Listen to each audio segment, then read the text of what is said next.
Line up, you fucking nerds. Who wants a shot at the champ? They bring the heat. Francis Ngannou is the hardest puncher in the history of fighting. They bring the knowledge. If you think this fight is going 5 rounds, you are out of your mind. They bring you the picks. The dog is getting it done in this one. We deliver every single week. We're bringing the heat, ladies and gentlemen. The money line. Don't miss it on the MMA Experts channel each week. What is up? The money line is live. My guy Mike Finch on the road, but still in the house as always. What's up, bro? I'm good, man. My first time in a state I didn't expect to enjoy, Sioux Falls, South Dakota, but I'm having a good time, man. How are you, AJ? I'm doing well, bro. Life is fucking beautiful, man. Just enjoying, excited for the fights.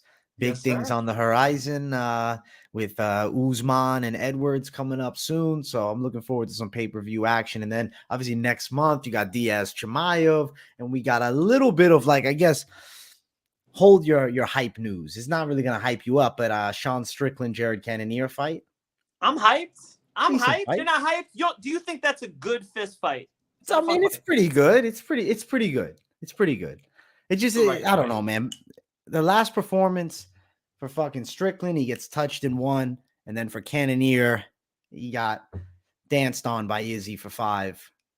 It's a battle right now of 2 guys that, I mean, I guess Strickland's not out of the title picture. But Cannonier, I think, like they would, how hard would it be to sell a rematch? Cannonier fighting for Adesanya. You can beat everyone. Like that rematch don't sell. That rematch would not sell. However, Cannonier versus Strickland is really interesting. You got Cannonier who's bringing a lot of power, a lot of explosiveness, a lot of danger. And you got a guy who just got knocked out but has a great jab, really controls a fight, is capable of challenging for the title at some point. But there's a lot of question marks. How could he deal with these power punchers now that we've seen him get cracked with a left hook like that, over parrying with his rear hand, right? So that's something Cannonier's got to try to look for, get him to over parry and come around wide. For you guys who are Luke Rockhold fans, Luke Rockhold actually called it. He says that Sean does that in the gym. Literally exactly what he said happened. So it's a hole in Sean's game. A lot of questions around that, AJ. I think it's the right fight. And I'm glad they both took it, because you can imagine in boxing, right? They'd be like, too risky. Let's give them bum number 1, bum number 2, bum number 3. Then we'll do a fight like that. In the UFC, this is how it goes down. Who's going to stay? All right. Cannonier, Strickland. That's the right fight. It's the true battle of what, top 5? Like both guys were right there. Cannonier fought for the belt. Number 1 contender, loser, Strickland. It makes perfect sense. The losers fight one another. If you look at the matchup, I'm sitting on it and I'm like, damn, I'm worried Cannonier definitely finds a bomb that lands, but I know he doesn't have the striking precision of an Alex Pereira, but I'm just concerned about Sean, man. I don't know. No pick right now, bro. I got no real like early pick. I want to say Strickland to win, but I feel like he's got to win a decision. And can he go 5 rounds without getting cracked by a grenade of Cannonier?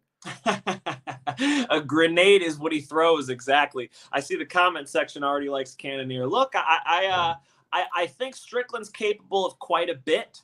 There are questions about it. So he runs the risk of getting KO'd fighting Cannonier. There's no question about that. I'm going to have to dig into that one a little deeper before I give a prediction.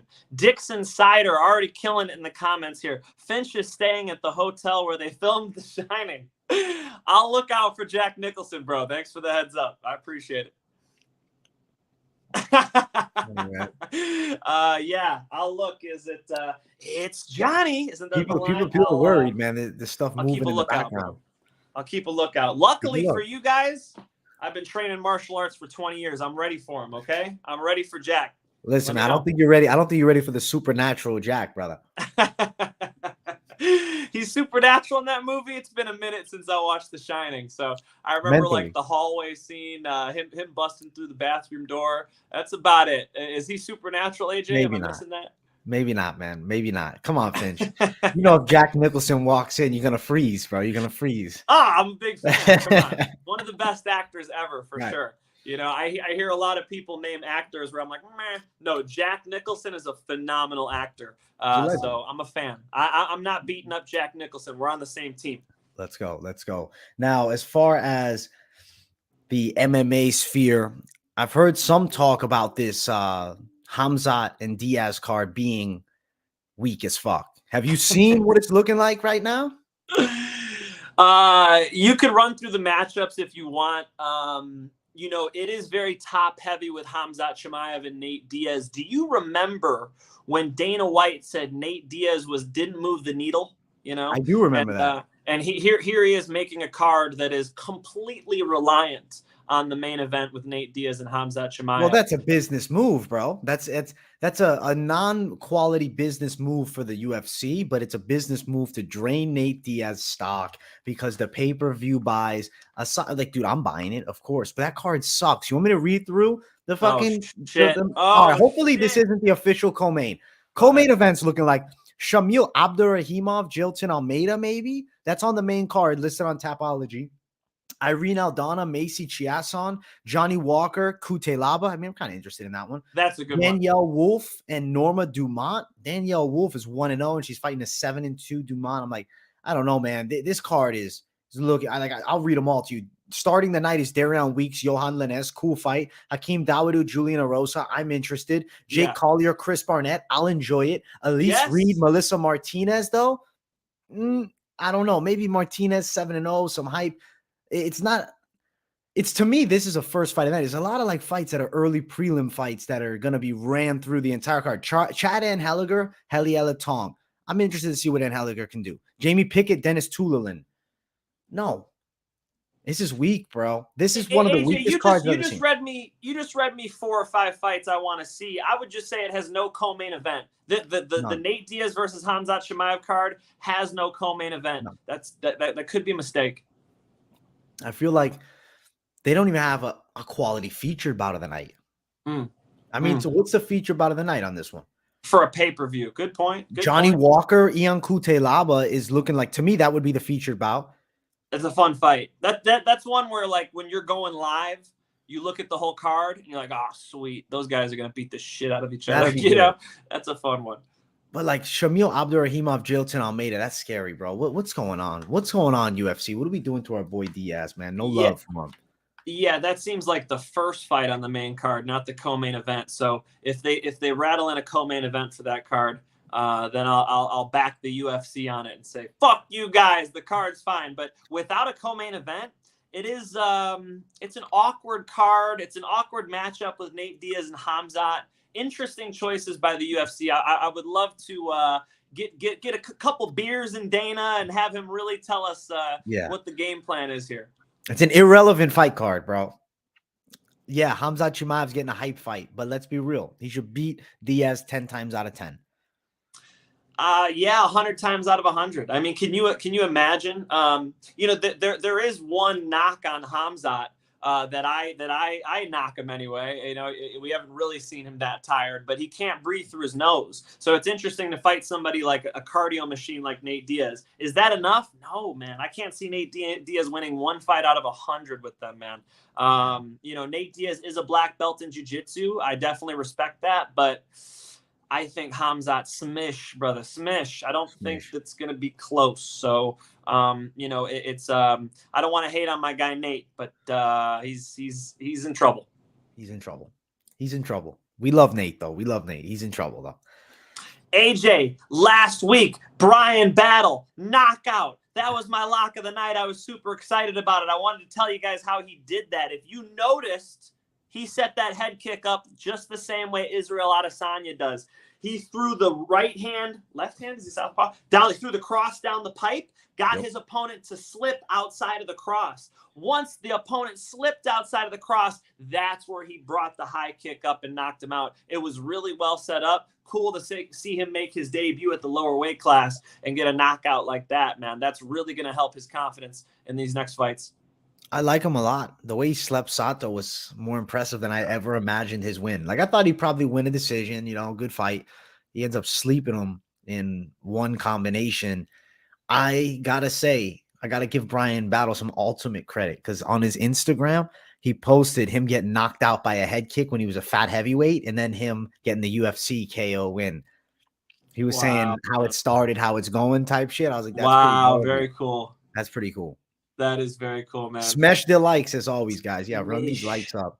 Smash the these like likes. In a few Smash the minutes, likes. we'll be talking to Captain America's, okay? Captain America's himself. I know we didn't promote it because he wasn't sure he could make it on, and then just let me know a few minutes ago. But the coach of Henry Cejudo, the coach of the Pitbull brothers, the coach of Davison Figueiredo. I mean, he was just listed in the top 20 MMA coaches of all time.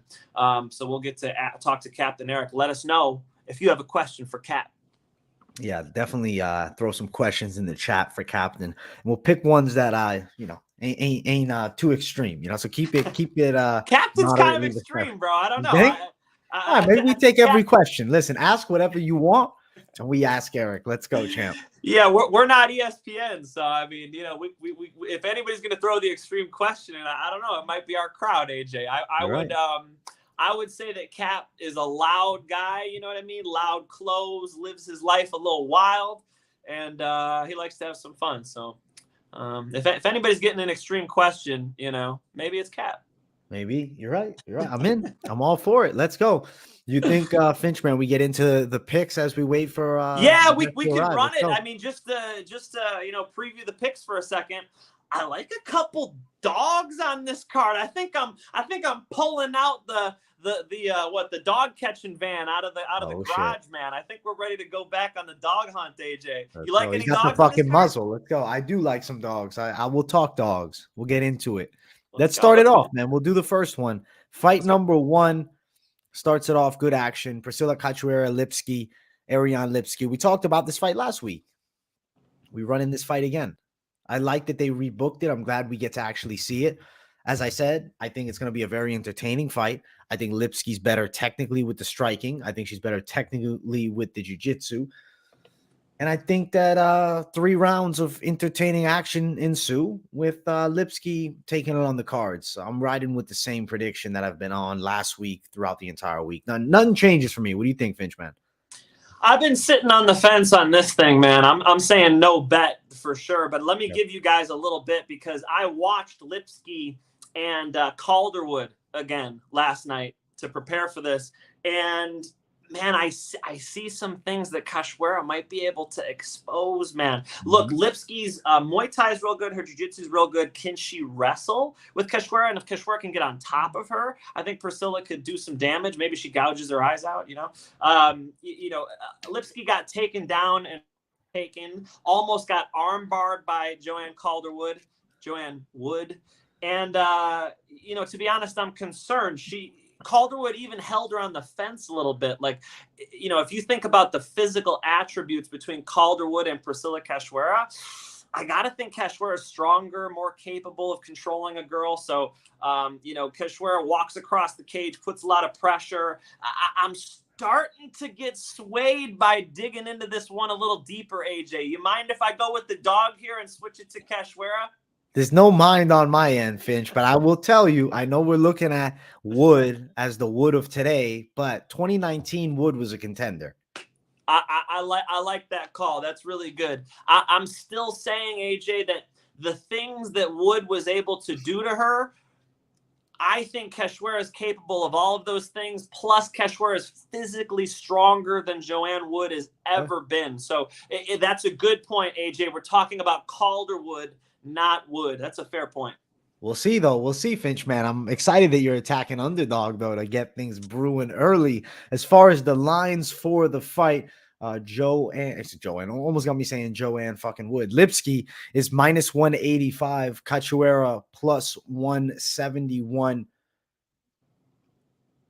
Finchman said no bet. He's got the dog, though. I mean, there's decent value there. I think it's going distance. Over 2.5. It's minus 155. I just don't really like it all that much, but I am riding with it as the official pick. And I mean, if you were doing an over, I'm riding Lipski wins a decision. Not like in the betting much either, to be honest, Finch. But that's right. Lipski trains down the street from me. I've seen her at the gym that I work at. I've waved at her as she leaves the gym. It's my ass. If she wins this fight, I'm the asshole, right? So I just got to give it to you guys straight like I see it. Respect, Finch. I got to keep it real. Man like Marley says, Finch, did you bet on the submission with McKenna? I did pick Corey McKenna by rear naked choke, but my dumb ass did not bet on a single fight on that card, and I think I did pretty well on it. So, whoops. Yeah, I should have gone McKenna and Brian Battle. Those were two I was super confident in, and I didn't bet. How dare I? I hope you did, sir. Let me know how much money you got. Let's go, Finch, man. Finch, you know the guest is in the house, so we got to get our guy Captain Eric in. Let's bring him out. All eyes on me. Buddy, what's up, guys? What's up, Mike Finch? How you Can doing? You hear me? I can hear you, Cap. Good to see you, my friend. Hey, I'm gonna try that front headlock on you next time I see you. Hey, I'll tell you what, that shit was brutal. Yeah, I think he was mad at. I think that journalist had talked some shit about him, because let me tell you, that's a brutal front headlock. Oh my God, Cap. AJ, did you see this? I think it was Mateusz Gamrot, right? Locks up this front headlock. The way he put it in, Cap, it was like a head and arm choke from the front. It's like a modified arm in guillotine. He puts his hips in. I thought he was going to kill this guy live on camera, dude. Where is this? I never saw this. Oh, man. Cap's going to send it to you, bro. I got to see it. We'll have to find it again, but man, it was tight. The guy's feet were off the ground for at least 3 seconds. Holy shit. As he was choking him. You heard the noises he was making? Holy shit, I mean, Cap. we do that move, so I know that it's brutal. We do that. We put them on the cage and make them walk up the cage like that with their feet off the ground. So I know it's, for a fighter, it's tough. I can imagine a reporter, a journalist. That's exactly what I was saying in my response to you, Cap. I said, if you're putting me in that, I'm going to do some athletic shit. I got to run up that bar that was next to them. I got to get out of that, bro. You're dying quick in that thing. That looked nasty. Captain, good to see you, my friend. Yeah, man, we got a lot to talk about. You know, the Pitbull brothers got their fights lined up. We got C4 coming back. Oh, shit. We got Figueiredo. We finally know who he's going to fight. Stop. You're going to drop it? Huh? Who is Davison Figueiredo fighting? Well, he's defending the flyweight title against the interim champ. The first quadrilogy in the history of the flyweight division. Now, let me tell you, I've been part of this, connected to this flyweight division, because I was the assistant coach on Team Cejudo on Tournament of Champions, which was all flyweights. It was all flyweights, and, you know, Henry was only the second flyweight champion in history when he beat the greatest UFC world champion of all time. So I know a little bit about this flyweight division, and I can tell you that fight between Henry and DJ2, that was to save the flyweight division. But this fight between Figueiredo and the interim champ, this is to put them on top of all other weight classes as the most exciting weight class in the UFC. Flyweight division, baby. Super fly. Let's go. I like it. No, I'm always a big flyweight guy. I think for years it was doubted, man. It was underestimated. I'm glad they never got rid of it. 100%. Oh, they were close. They got down to about 12 fighters when they fired everybody. When Henry beat DJ, there was only 12 left. And then TJ was coming down to finish the job, and, well, we all know what happened there 32 seconds later. Captain Eric, I've got to throw Chael Sonnen under the bus on this one. Chael Sonnen made a YouTube video, and he said that nobody wants to see Davison Figueiredo fight, Assassin Baby again. He said, that it's definitely not going to headline a card. What's your response to Chael Sonnen saying that Davison Figueiredo versus Brandon Moreno 4 does not sell? Well, Chael Sonnen. We're losing him. We can't hear him. Mike Finch, man, you in the house still? I'm in the house. All right, good. All right. I didn't know if it was just me. Captain, you need to check that data, bro. Get off that shitty McDonald's Wi-Fi. That's great, man. Well, we got right now inconclusive. There he is. He's back. He's back. Go ahead, Cap. We couldn't hear you.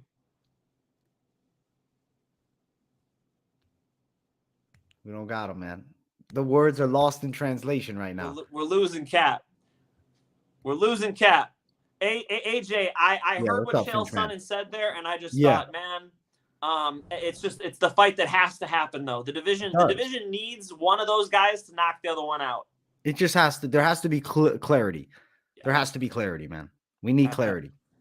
Absolutely. And I think that it's a fun fight. It's a good fight. It's one you'd want to see live, but I think Chael Sonnen has a point in which it's not a huge pay-per-view draw. My counter to Chael Sonnen there is, what is? Well, okay, so if it's not that fight, Chael, what fight do you have for us that we're not seeing here? Does he really think that Pantoja is going to sell better? I don't think Chael believes that. So the disrespect is unwarranted, man. I think it's a fun fight. Why not? I like the Pantoja fight, but you can't make it when there's too many questions. 1-1-1 is inconclusive. We got to find out. See, imagine no contest this time, low shot. We do a fifth fight. Let's run it again. It's cursed. I mean, I don't know if I could see him every weekend, right? But 4 times, I'll tune in. Yeah. It's a fun fight. AJ, if you're going to a card and let's say Chael's right, it's not the main event, I'm going to have fun seeing that fight. I want to see that fight live. That's high-level MMA. I agree, bro. No, I'd be excited to see it. Captain Eric's also back. We'll let him back in. Do it. Let's see if we can get it pumping over here. Here he is. Give him the floor. You're back. I'm back. I'm in the mean streets. This guy's still out here, Arizona. We're glad to have you on board, Cap. All right, I want to move to Henry Cejudo. Henry Cejudo is trying to come back. I saw him post a video saying he's going to punch Alexander Volkanovski and knock him out. What do we got on Henry? I would say Henry Cejudo. I was just with Henry Cejudo earlier today. He was training. He looked great.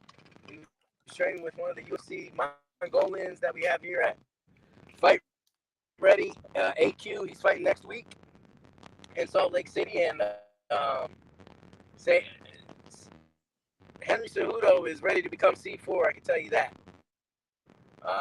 It doesn't matter if it's Aljamain, Alex Volkanovski, but I'm pretty sure he's only fighting for gold. There it is. I like it. AJ, he's been talking about multiple weight classes. I don't know what's best for him, but I feel like Henry needs to decide, Cap. I feel like Henry's been calling out multiple champions. I'm trying to know, what weight does Henry want? He's got to want 145. Why is he picking on Aljamain Sterling? He already got that belt. It's on his mantle at home. I've been to his house, Cap. I've seen it up there next to the Olympic gold medal. Why doesn't he just stick to featherweight? Well, he wants that. That's what he wants. He wants that 145-pound belt, but sometimes, it all depends on the timeline. It also depends on what the boss and the fans want. If they say he's got to, go get his 135-pound belt back and then go up and get that champ status again, then that's what we do. That's in the beginning, all I wanted was a world champion, but then I started getting greedy. Now the standard is champ status and even triple champ status. So, I got a fighter fighting this weekend in karate combat. He's going for champ status. His name is the Brazilian James Bond, Luis Roca. And he's one of the coaches for Patricio Pitbull. And he's going for champ status. And you know what? Henry might have to come back. And, Henry never lost any of his belts. He relinquished them. So, champ status, we can do it. We'll do it again. Never underestimate. I'm interested, and I want to ask you, Captain Eric. Mike, are you underestimating him? Me? Underestimating Triple C? Oh my God, Captain! Shit. You got to see me argue with people all day who say Volkanovski's going to smash Triple C. I'm the biggest Triple C fan. Do you think Dana White or Volkanovski's underestimating him? I think Dana White thinks he's going to dip with the belt, Cap. I think Dana White thinks that Henry Cejudo could beat Volkanovski and then retire, and Dana's left with a division without a champ.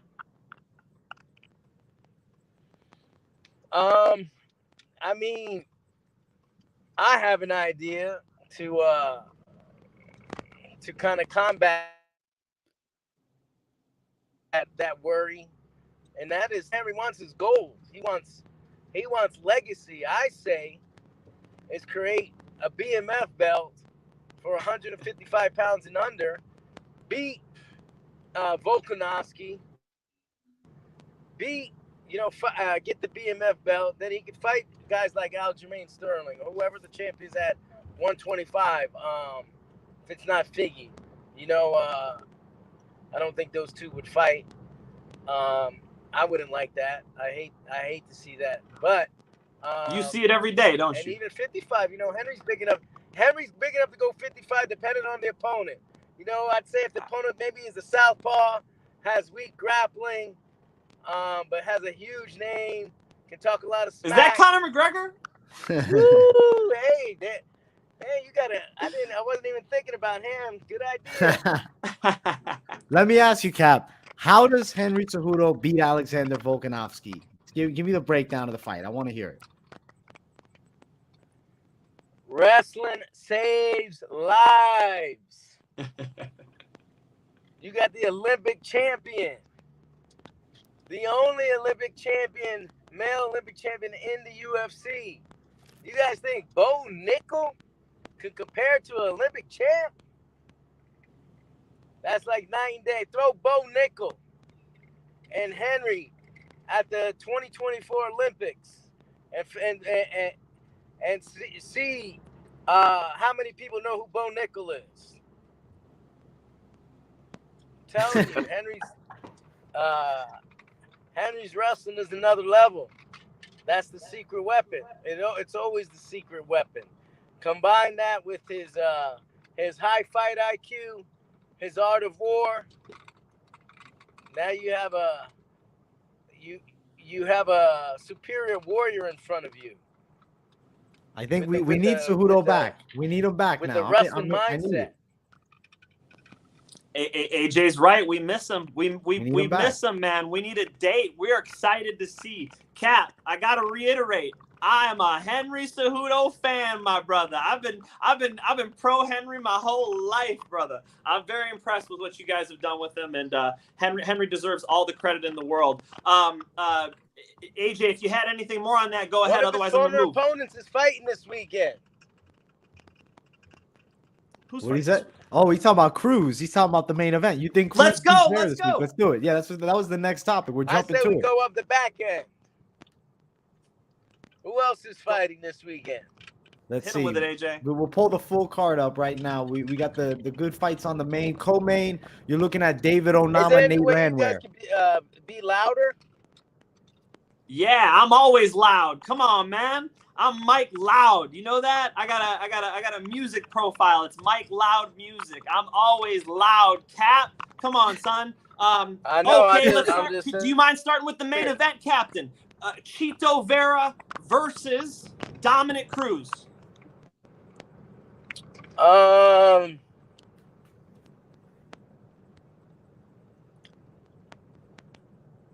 I would say I've been thinking about that.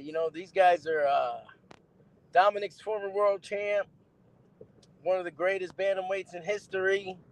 Facts. But he's always had these injuries, and as the older you get, those injuries that linger on tend to affect you in camp. So for that reason, I think these guys are evenly matched, but I just got to go with the younger, hungrier guy. That wolf climbing that mountain is always hungrier than the wolf that's been on top of it. So,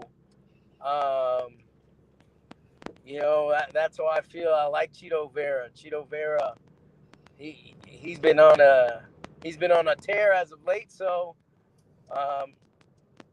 Chito, I'm going with Chito on that one. There it is. AJ, we got a Chito Vera pick. I'm with him on that. I like Chito a lot. I'll get into the deep breakdown as we get closer to it. But I'm not surprised you're also going against Cruz as well. I'd be surprised if you were going Dom Cruz on this one, champ. He's he's an he's an enemy of Triple C's. So that's it. You gave him his due, though, Captain. You gave him his due. He's one of the greatest of all time. Well, I mean, to tell you the truth, I was on board with choosing. I might even have I've given the idea, I think, or Henry and I came up with it. We were like, hey, when Jose Aldo got hurt, I was like, let's go with Dominick Cruz. He's a GOAT. He's got the name. He's got the following. He could sell a fight. So I mean, we kind of threw Cruz right back into the mix of things. So, and the Olympic wrestler knocked Cruz out with a knee to the face. I mean, that's some impressive shit for sure. AJ, any other fights you want to hear from Cap about on this card? I'm looking through the slate, and give it to me, baby. If I you would don't say, do it on here, if we need one more, it's MMA Fight Universe. I'm gonna give some picks on there as well. So let's go with Lupita, Godinez, and Angela Hill. You know what? I like Angela Hill. She's a big underdog on this one. Wow. But yeah, she is. I think she's got the experience. I think she's tough. I think people are underestimating her. And I don't think she's what's the numbers on Angela? She right now plus, right? Yo, yeah, big plus. Yeah. She's sitting at plus 285. Why? Yeah, man. I like Angela Hill. She's a smart fighter. Shit. She understands the game. I feel like on my end, I'm on the other end. I think Lupi's a problem, and I actually thought you were gonna be riding her. She's a top Mexican prospect coming up right now. And a wrestler. And a better wrestler. Yeah. Wait, is she a wrestler? A better wrestler than Angela Hill, yeah? For sure. Angela Hill's if both people don't wrestle, I mean, it doesn't mean that they can get a lot better in wrestling. From one camp to the next. Captain, tell the people how bad Forrest Molinari would wreck these girls in the UFC. Come on, man. They can't wrestle with Forrest Molinari. They're not on a high level wrestling. Angela Hill specifically, man. Forrest Molinari would pick her up and slam her through the canvas. The wrestling's not there. Oh man, are you kidding me? Forrest, the Italian stallion. She came to Natal, Brazil at the Pitbull Brothers. She was beating up the guys. Shit. So I wouldn't put it. Forrest Molinari, she's the next big thing. If you think Bo Nickel has a hype train coming into the UFC, wait till you see Forrest Molinari make that transition. AJ, you hear all this Bo Nickel hate? What did Bo Nickel do to you? Incredible. Incredible. I love Bo Nickel. We can tell. I think he's changing the game. I'm just letting you guys know that there's more like him. Everybody thinks it's just him. No, he's changing the game because there's so many like him, but none of them coming to MMA. But maybe now they will. Interesting. All right, so you're saying a lot of them, if you're that good, Bo Nickel, you don't think he could be an assistant coach at Penn State making $200,000 a year? This is why Henry Cejudo is so, a person like him is so uncommon. A person at the top of a hill doesn't say, hey, let me just go slide down this hill and start at the bottom of another one. If my goal is to be a billionaire and I make $1 billion, I made my $1 billion, I'm going to give it all away and start at zero again. So that's why it's so hard to get gold medalists. Now, silver, bronze, somebody didn't make the team, that's different. They come into the MMA with a chip on their shoulder. That's what I like. They're hungry. They're hungry, and they're a world-class athlete, a world-class wrestler with something to prove, and that is a very dangerous animal. That's funny to hear you say that because your guy is Henry Cejudo, the gold medalist. Cap, we're gonna have to run in a second here, but first thing I want to do, I need saw another. that you Who were else is named. fighting? Give me another one. One more, AJ. One more. Hit him for with it. Cap. I got a Mystic Mac pick it, man. Who we doing? Let's ride it with. We gotta go notable. I feel like he'll know Bruno Silva, Gerald Meerschaert. Who we riding with here? I love it. Meerschaert versus who? Bruno Silva. Big Bruno, not little Bruno. Versus Gerald. No, I Meerschaert. know Bruno. Little Bruno that's my fighter.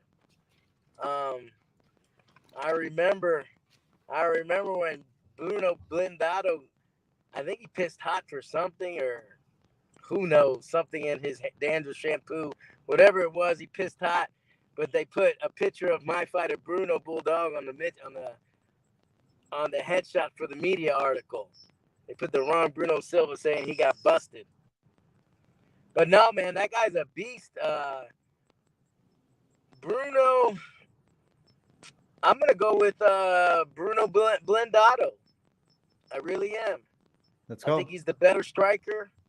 Yeah. And I don't think Gerald's wrestling is going to be good enough. I know he can wrestle, but he doesn't come from wrestling. And neither does Bruno. But, you know, I was there when Bruno lost to get into Tough Brazil 12-2 back in 2013. I was one of the coaches on the team with none other. I was a guest coach with none other than Chael Sonnen. Back when he fought Vanderlei Silva on that season. I can't let you get close. I'm the one that told him, by the way. I told him rule number 1, never let him get close. So he didn't let him get close. But anyway, back to Meerschaert and Blindado. Blindado lost on that fight to get into Vitor Miranda to get onto the show, but mostly because of grappling. But I can tell you that I think he did get KO'd, but the grappling set it up. He's worked on his grappling since then, I would hope. I mean, it's been 10 years. He's gonna need it, man. Gerald Meerschaert's a black belt. He's no joke on the ground. He's gonna need it. Cap, I wanted to say you were named as one of the top coaches in MMA history in an article I saw you post. Congratulations. Congratulations to two of your top students. Patricio Pitbull's got the Adam Borics fight, and Patricky Pitbull's fighting Usman Nurmagomedov. A lot of positive stuff going on for Fight Ready, for Pitbull Brothers, for Captain America's. Just congratulations on all the success. All the best. You know we're always rooting for you, Cap. Thank you. I'm gonna be drinking some Gold Lock after we take Nurmagomedov's. We're gonna be the first. We're gonna be the first to give that family an O. They're all undefeated. Khabib, Umar, Usman. So we're gonna have to be the first ones. They're gonna lose their O. Come that fight with Usman versus Patricky Pitbull. Drink my Gold Lock shot. That's my Gold Lock pick of the week. Patricio and Borics and Patricky versus Nurmagomedov. Expect fireworks and expect the Pitbull Buzz getting their hand raised. Let's go. Thank you, Captain. It was great having you on. Nice to meet you. God bless. And let's keep getting those W's. All sir. Right. Thank you, Cap. Eric. Thank you, Cap. All eyes Thank on you. me. Valiant. Let's go, baby. That was Captain. Switch? You want to Eric. switch? Yeah, we We're gotta switch it. We gotta switch it here. Let's go. There we go. There we go, champ. Let's go. Heard back. from Cap. Hey, he's got a lot going on, man. Hey, for those of you who don't know, I see some people in the chat who don't know what they're talking about. They're like, oh, this is random guy in traffic. That is one of the most successful coaches in MMA history. That's not an opinion. He's fucking hilarious, man. I wish we could get him on a good mic setup and have him locked and loaded, bro. That part. That would have been optimal. That McDonald's Wi-Fi wasn't working for us. It wasn't. It is what it is, though. It's cool to chat it up. Now we jump to more action. It's Jason Witt versus Josh Quinlan Finch. Last week, we had this fight on the slate. Didn't happen. Back at it again. Give me the thoughts, Finch. Anything change in here? Look, Quinlan's got a lot of power. It's going to be really hard for Witt to deal with him on the feet. Let's be honest. Witt, not one of the best strikers I've seen, man. He looks vulnerable on the feet to me. Quinlan, the exact opposite, super explosive. I think he could put Witt out. If Witt wins this fight, he gets the takedown. So that's my question to you when you bet. Do you think Mr. Witt can get Quinlan on his back? If you think so, that's how he wins the fight. If he can't get that takedown, he's cooked. He's getting knocked out. I'm going Quinlan KO. Quinlan KO for me too. And I think even if, like I said this last week, if he does land the takedown, if he doesn't finish it, I still think he loses in the second round, even if he rides the whole round from the top position in the first, man. I'm riding Quinlan KO. We're doubling up on it, AJ. We're doubling up on it. Let's get the lines. I would be really surprised to see Witt deal with Quinlan for 3 rounds, man. If Witt even just makes it to a decision, I'd be surprised. I think it's going to be a couple punches and Witt's going to be out. That'll be an explosive KO, man. This might be a performance bonus for Mr. Quinlan. Let's go. Minus 280 Quinlan, plus 240 for Witt, and then KO for Quinlan sitting at plus 105. Me and Finch both confident Josh Quinlan gets the knockout.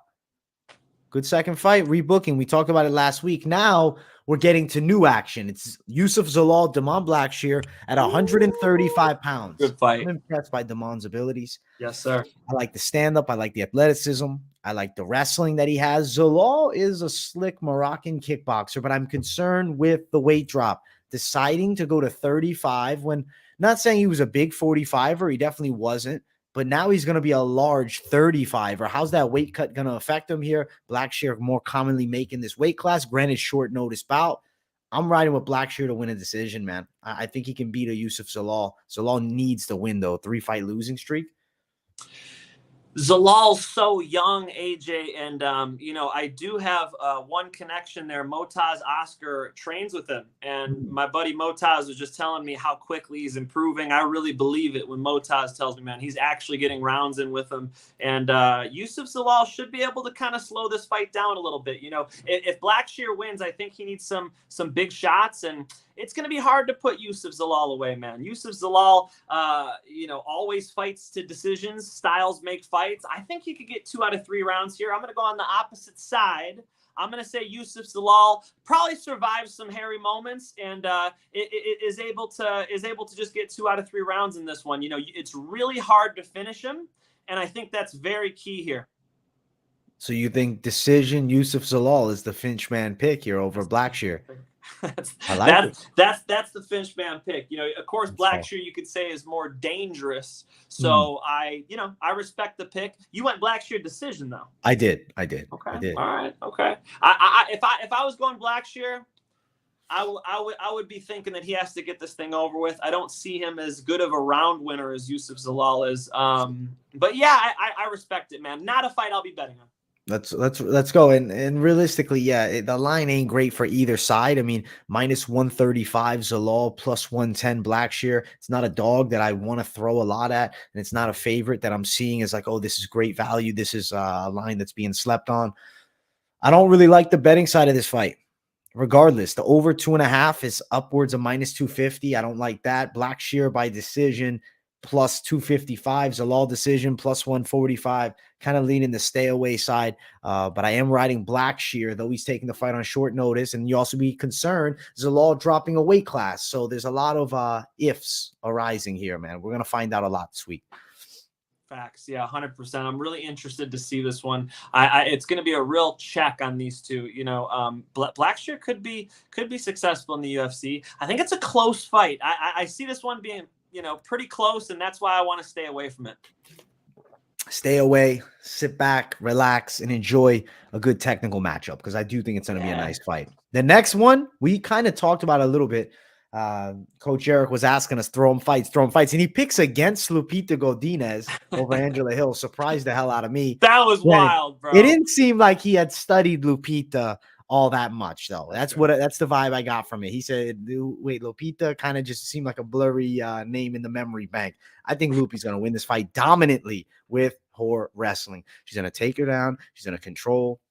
Angela Hill moves pretty well. And I mean, she can defend takedowns okay, but it's going to be constant pressure. I think Godinez, I don't know. Right now, I'm looking at the weight class. I see Godinez as a problem moving forward for these damn girls, man. She's looking like a future contender. And people I've seen in the comments, oh, she lost to Jessica Penne. She didn't lose that fight. It was a controversial decision. That's what I thought. But it was too close for comfort. That's some time ago. The improvements that she's made, at least granted, fighting competition that's not top line, she's looked incredible. How's she going to look with Hill? How's she going to deal with the striking game? I don't see Hill with the powerful strikes. I also see age as a factor. I got to ride Godinez to win a decision here. That's what I'm riding with, Finch.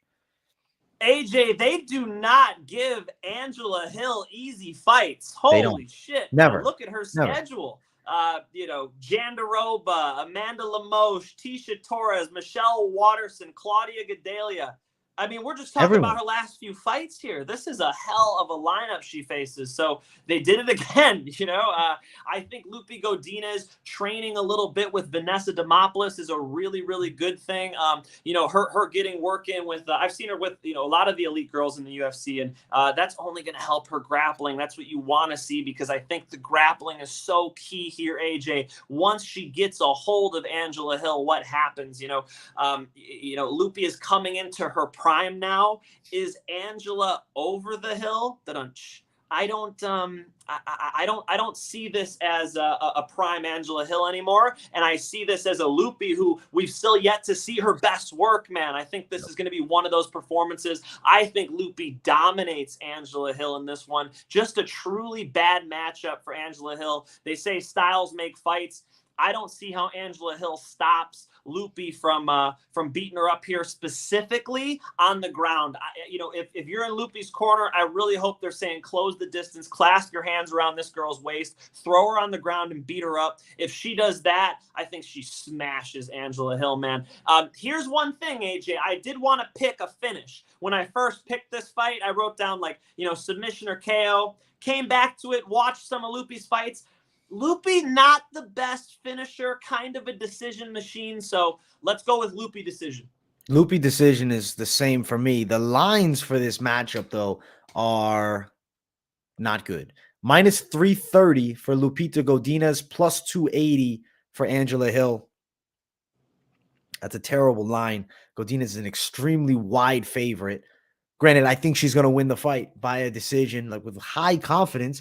But even the decision prop is at minus 150. So betting side of things, I kind of see this more as a parlay piece at this point, because the line is swelled. And I do feel very good about her winning, though. It's high likelihood, in my opinion, she gets her hand raised. Yeah, I don't see Hill winning a round, brother. No. If Hill's going to do something, she has to use her striking. That's what she has that's at a high level. And the way Jandaroba kind of handled her, I didn't like seeing that, man. I see Hill accept bad positions too often. If you watch the way Angela Hill grapples, there's a lack of a sense of urgency. That's not what you want to see coming in against a, young contender like Lupi. Yeah, no, I think that, as you said, though, Angela Hill is always thrown to the wolves. She works for the UFC on the desk, but they don't give a shit when she gets in the cage. They give. That's what I'm saying. Can they give her, one or two? You heard that lineup I read. I mean, my God. I guess the Ashley Yoder fight. Best girls. That was it. The Yoder fight they gave her. That's her one win in the last couple years, right? Yeah, that's it. I mean, but besides that, Claudia Gadelia, I went through the list. It's high level shit, and Angela Hill's not at that level. If they wanted to bring her up right, like they're bringing up Patty Pimblett, like they're bringing up certain, they don't treat Angela Hill like that. Of course, she's towards the end of her career, so it makes logical sense to to give her these tough fights and propel these girls up. My point is that Angela Hill can be dangerous on the feet, but I don't think she's going to give us her best performance. I think that's probably in the past. I think Lupi's best performance is now or in the future. That has to weigh on the fight as well. Yeah, agreed. Lupi win, dominant decision for both of us. This next one is interesting. It's Ode Osbourne and Tyson Nam. Osbourne, nice knockout in the last one. You look previously to that, the CJ, that was against Zaruk Adeshev, and then he fought CJ Vergara previously and wins a competitive decision, but did lose the third round and gas a bit late. He fights Tyson Nam. who's over that 35 mark at flyweight, has been out almost 2 years, knocked out in the past. I remember him getting beat up by Marlon Moraes over in World Series of Fighting.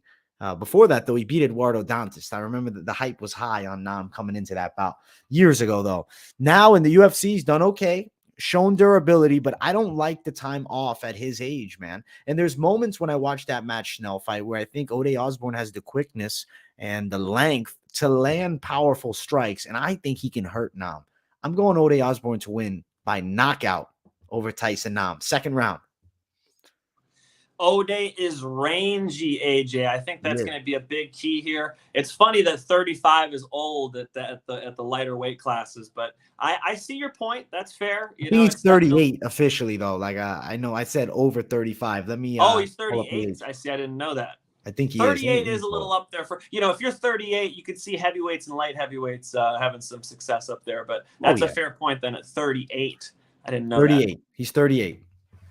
Yeah, I had Ode Osbourne anyway, brother. Look, Tyson Nam does have a good right hand. You always run the risk of getting caught when you're fighting him, but Ode Osbourne actually keeps a really good range when he fights. I like his ability to gauge timing and distance. I think that's a real key here. I don't see him finishing Tyson Nam, though. If you're in Ode Osbourne's corner, you're saying, hey, the opponents aren't getting easier from here. They're going to get harder. Knock this guy out. This is the moment, if you think Ode Osbourne can put people away, where he would do it. I just don't see that in his style, in his nature. I do see him being a safety first. Sometimes when he's fighting, he gets into a little bit of a sparring vibe with people. It works for him, man. He's funky. He's hard to hit. I like the pick. I'm just going to go decision. Decision for the Finch, man. But same fighter, which I'm glad to see. Ode Osbourne minus 255, Nam plus 200. I like Osbourne to win. I said KO. Finch said decision. Osbourne by decisions plus 245. Osbourne by KO upwards of plus 185. So it's actually wider for decision. Their books are leaning towards an Osbourne KO, joining me on that side. I'm feeling the KO, but I definitely have to acknowledge Nam's known for being durable in the UFC. Nam's known for being durable, and Ode has a style that kind of lends to decisions, man. I got to think it's going all three. Let's go. Finchman on decision. I'm banking on the KO, but we're both riding Ode Osbourne for the W confidently. Let's get to the next one. It is Gabriel Benítez and Charlie Ontiveros. How weird is this matchup? Ontiveros, seeing him in the UFC still is kind of blowing my mind. He fought at 85, loses to Kevin Holland, loses to Steve Garcia. Now he's fighting Benítez. He's at 55. He's an awkward Taekwondo striker. And Benítez is a powerful kickboxer, known as the hardest kicker that Javier Mendez ever held pads for. Whether true or not, I mean, it looks like he kicks pretty fucking hard. I think he can do some damage with the kicks to Ontiveros, because Ontiveros being pretty thin in the legs. I think you start attacking those calves, limit his striking. The problem is Ontiveros is so freaking awkward and he lacks grappling. So I think Benítez might surprise us and shoot for takedowns here and really just use what's clearly a hole in Ontiveros' game against him. I'm going to ride Benítez to win by KO TKO, though. I am going to bank on a bit of power shots on the feet landing, but it's a nervous bet because Benítez hasn't looked great, man. What do you think, Finch? Tell me. Look, I think Benítez gets backed up, which is not what you want to see. You got to see somebody pressure a Taekwondo fighter with that wide-ass stance. And here's a big key. I was just, watching a couple of Benítez's fights to refresh my memory on him, and he throws single shots. If you watch Gabriel Benítez fight, it's always a single jab, a single cross, a single body kick. That only works up to a certain level. You want to see people open up with some combinations. You want to see somebody time somebody and throw 2 or 3 shots at least. He loves those single shots. And for a Taekwondo fighter who's rangy, you're going to miss the first shot most of the time. I think Ontiveros has a super wide stance with the Taekwondo bounce. Obviously, you agree with me. Even Kevin Holland had trouble with his range. Kevin Holland smashed him, but it's because he took him down. Kevin Holland was not liking striking with him because it was so damn unpredictable. He bounces in and out. I think closing the distance on Charlie is tough. Will Gabriel Benítez be the guy to do it with his single jabs and single kicks? Fuck no, dude. I'm going with Charlie all day. I do think Charlie, the problem with betting on Charlie is he's got like injuries. He injured his neck in that Kevin Holland fight. Yeah. There are a lot of question marks. AJ already laid a couple out with them bouncing around. And let me lay one more out that we didn't touch on. Charlie kind of sucks on the ground. Like he's not that good of a grappler. I am concerned about that. However, as a plus 280 dog to Benítez, come on, man. We got to go dog hunting on this one. I'm going Charlie all day. What are the odds makers thinking with odds that wide? Is Tapology wrong? Was that the wrong line, AJ? No, that's the right line, bro. It's wide for this matchup. Benítez is sitting at minus 370 with Ontiveros at plus 275. He is a big dog. I mean, it's understandable because he just doesn't look UFC level a lot of the time, and he's taken a ton of losses, but I will acknowledge some points. I'm concerned that Benítez is finished at this point of his career, and he's fighting somebody who is awkward as shit. But granted, I don't know. I look at I'm like, come on, man. Benítez, you can't lose to this guy. He loses, like, if you look way back, this is years ago, but you see losses to guys that are 1-0, 2-3, just like in 2017, 2016. Granted, a lot of times gone by. I don't know, dude. I can't ride with Ontiveros because he's just too unpredictable. He's too fucking unpredictable for me. I got to ride Benítez. Even though he's looked shitty as of late, he still, I think, has what it takes to beat Charlie. Maybe wrestle. Right? Like, if you're in Benítez's corner, you're like, dude, we're wrestling all camp. Let's put this guy on the ground. If Kevin Holland is finishing you in the first round, that was an injury. We should be fair to Ontiveros. That was an injury.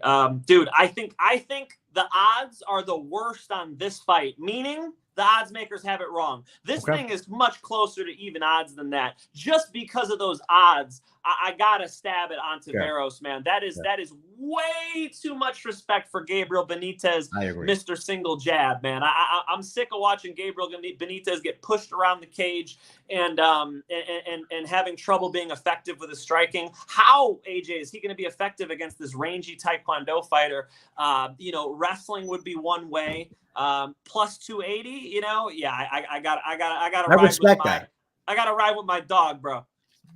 I respect your take on that because it's dog money plus 280. He's awkward, and Benítez has been taking L's up the fucking ass lately. So let's respect it. Let's respect the Finchman dog attack. Though I pick Benítez, I ain't betting money line on Benítez down. I respect Finchman going dog city and giving you guys some juice on awkward Charlie Ontiveros, who can't grapple. He can't grapple, man. Finch, you're tapping him out. I predict it. I'm going Finchman on the ground. Yeah, speaking of, somebody wanted me to come back and fight. You don't even have to pull the comment up. I haven't fought in a minute, guys. I'll be doing some how about some pro grappling, all right? I'll jump on the mat and strangle some people for you guys. I see that hole in his game as well, AJ. Is Benítez the guy to expose that? Probably not. Probably not. We'll see, brother. We'll see. I respect the Ontiveros pick. And when I was first looking at the fight, don't think it didn't sort of cross my mind. If anybody's going to catch him with some awkward shit, it's going to be Ontiveros with that range and those kicks, especially that Steve Garcia fight. That axe kick was pretty sick. Like, I respect the ability. Again, Kevin Holland took him down. Kevin Holland's a fast puncher, but Ontiveros was moving around in that cage with his goofy ass wide stance. He's got the bounce. He's on the balls. You look like him right now, the way you're moving your head like that. That's what he does. I like the little Taekwondo in my game. I don't think Benítez can time him very well on the feet. I think he'll be a little lost out there. If we're talking about their exchanges, I gotta go with my Taekwondo guy over here, man. It's too wide, boys. You gotta think about taking a stab at a dog on this one. Let's go, Finch, man. At least don't bet the favorite. AJ, you're not telling people to bet with the odds that wide on Benítez, true? I'll be honest, no. But like, if it's a crazy parlay, maybe you wanted to. But really, seeing Finch going against me, it's a better idea probably to lay off. My man. It's the respect for your pick. It's not respect for the hands. It's respect for the pick, man. You know what I'm saying? I respect the pick, Finch. I appreciate it, guys. Look, I wouldn't bet the house on this one because Ontiveros is not the type of guy to bet the house on. But when the odds makers get it this wrong, there's money to be made. Throw And I some think they cash got at him. Fuck it. It is. I mean, it is an opportunity, especially if you look at Benitez's track record. He looks like shit lately. facts, man. Yeah, I don't. I am not impressed by your performance. George St. Pierre in the fucking house. Let's run to the next one, George. Let's get this one. Cynthia Calvillo and Nina Nunes. Listen, bro. I gotta ride with the Nunes team. I gotta stick with the wife of the great. I think that Nina Nunes can outstrike Calvillo and avoid the grappling. She's quicker on the feet. I like the footwork. I feel like Calvillo's pretty basic standing up, but she does have a good wrestling game. She doesn't look good at 25. Nunes at 25 now also. Both girls naturally 115. I'm riding with Nunes, and I'm banking on her being able to control range well. If she cannot control that distance and you see Calvillo getting through that jab, locking up body locks against the cage, working towards takedowns, I'm going to be a bit concerned. But if Nunes can have more open mat, some distance and strike, I see her moving well and out kickboxing her for the 3 rounds. I'm riding Nunes, and I think decision is most likely outcome. I mean, does the big Amanda Nunes gets the belt back win rub off on her? Does Nina Nunes get a little bit of that energy? I'm not so sure, man. I rewatched Nina Nunes and Mackenzie Dern, and everybody remembers Mackenzie Dern buzzsawing through her and submitting her. But watch it again. Mackenzie Dern was outboxing her. Mackenzie Dern was slapping the shit out of her, man. I think that Nina Nunes has a problem with the lack of head movement. You know, I know you like her jab, AJ, but I think it's counterable, man. She throws her jab, and her head is right there on the bullseye. You know, you want to throw your jab and move your head, bend your knees a little bit more. We don't see Nina Nunes do athletic shit like that. Nina Nunes seems to be a little bit too available. And then let's talk about the grappling. I think that Cynthia Calvillo wants to get this fight on the ground. I bet she does. I'm going Cynthia Calvillo. I think she strangles her. Rear naked strangle. I respect it, Finch. I just don't want to see it, man. No, we can't have Calvillo win this fight, Finch, man. It's impossible. Listen, Nunes, she's in love with the champ. She's having sex with the champ. She's got the vibe of the champ. That energy's flowing off them. Holy shit. I brought it up. Does the energy rub off? Yeah. You know, it's like when you got other champs in your camp, you know, when your wife, right, is the champ of the world, you know, you got to think, I'm training with better people. I've sparred better people. I'm used to a higher level. This doesn't scare me type of thing. Is that enough, AJ? She don't move her head enough for me, man. She can't wrestle well enough for me. I'm not impressed. I'm sticking with the George St. Pierre. I am not impressed. I really think that Cynthia Calvillo can handle her here, man. I gotta go against you here. Start dropping tears on this shit. Hit me with the odds. Plus 155 for Nunes. Calvillo minus 190. So you do have Calvillo fair size favorite. Do you like a bet on Calvillo though, Mike? There are better bets on this card. Okay. All right. Good. I like plus money shot on Nina Nunes. I would predict her to win a decision, but I'm looking at over a round and a half, minus 245. Seems like an extremely likely outcome. I don't even know why the over 1.5 is that low. Like it looks pretty good. Shit, it's got to go over a round and a half. I don't see a finish early between these girls. But Finch, man, you're on submission, correct? I think that once she gets to the top position, you know, she's not Mackenzie Dern. So let's not, you know, I don't want to draw that comparison.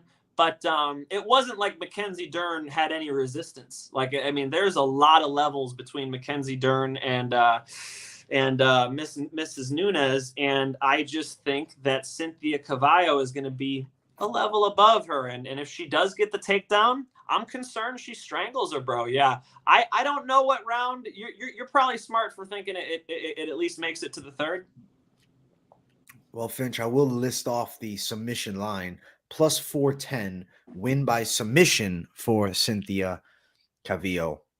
Just to note it for you, man. Thank you very much. Not bad. Not bad. Again, not my favorite bet on the card, but I wouldn't fault you for it. Yeah, I'm just, I don't know, man. I guess I'm feeling the Dog City, man. I'm feeling Dog City. We got to keep running, though, to our next matchup. this one, heavyweights going Ooh. after it. Go. It is Good fight. Marcin Buday and Łukasz Brzeski.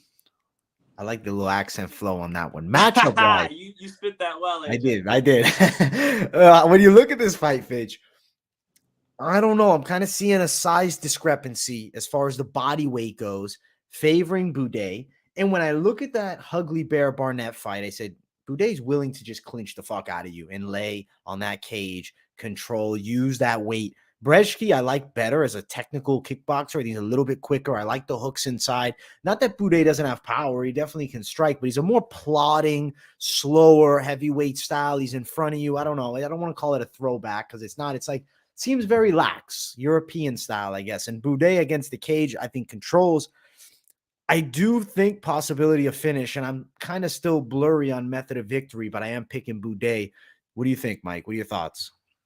I think Buday is a monster, right? And Brzeski is an overblown light heavyweight, you know? So we got to acknowledge that. It's important to say that many MMA fighters who are about 230 pounds have been the champion of the UFC's heavyweight division, you know, Randy Couture, Cain Velasquez. I mean, you know, you can be very successful when you're not the biggest heavyweight, but that's not how I see this matchup working. And I want to push back on one thing you said there, AJ. I actually think Brzeski throws some stupid shots sometimes. He'll loop his shots a little crazy sometimes and leave himself out there. And I think it's actually Buday who's tighter. You called it plotting.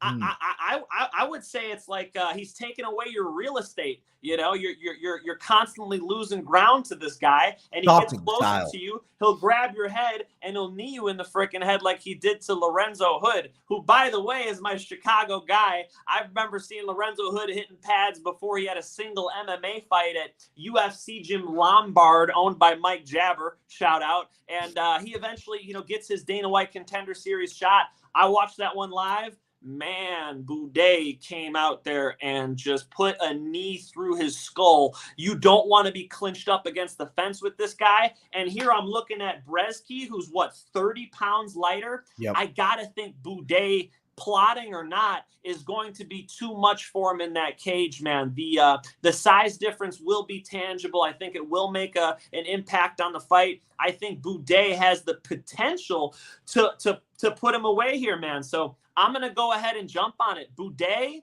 TKO. Buday to put him away on Saturday. We're riding with him. I like Buday win, and I'm going to kind of lean with you on the stoppage side, especially you picking it. I think that gives me a little more confidence in it. The cage strikes, you do bring up a point. I like the size difference. I guess when I do look at the Chris Barnett fight, I got to also acknowledge Barnett's super athletic, and Barnett is also heavy as fuck, and he's so like stocky and small. It's not the same matchup. Brzeski, more of a slim kickboxer. Buday should definitely be able to take advantage. Minus 300 for Buday. Actually, better value at minus 285 over at my bookie. Then Brzeski plus 225 as the underdog. I do feel like we have a chance of over a round and a half at minus 170, though.